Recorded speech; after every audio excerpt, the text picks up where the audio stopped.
គេដេកសួរគេថាថៃខ្លួនមួយមិនបាច់មានពីរបីក៏អាចអោយដេកនៅនឹងដីក៏រົບគ្នាវាប្រសើរជាងរៃ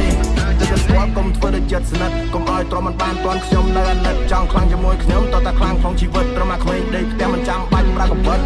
ព្រោះឥឡូវខ្ញុំសែនតោកយ៉ារស់នៅគេដេញដូចជាខ្លែងស្រា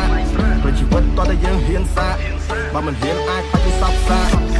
ទាត់ចោលតាមផ្លូវដាក់សម្ដៅទៅរកលឺជីវិតយប់សែនជ្រៅមានតែសែនងងខ្ញុំគិតនៅតែគិតវាខ្ញុំនេះគឺជាពិតកូនស្រីគេក៏មិនចង់ឲ្យមកចិត្តទោះអ្នកតាមការពីអតីតមានតែតែខ្លួនតែមានក្នុងចិត្តមកហើយខ្ញុំរស់ឡើងវិញអនាគតល្អខ្ញុំនៅតែកំពេញចង់ឲ្យខ្ញុំមកតែសេចក្ដីមកចង់ឲ្យគាត់មានអារម្មណ៍ថាមានខ្វល់តែអ្នកជុំមកទាំងអស់ទៅឡើងវិញព្រោះជាអាចរងមកទៅជាតិចង់ឲ្យគេទទួលស្គាល់ពេញលេញសុខភាពសន្តិភាពចេញមកពីធម្មជាតិ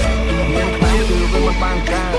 មានតែកាត់គេទៅការបបាក់ពេកទៅពោះរៀនធរតាដូចជំនួសងាប់ហើយ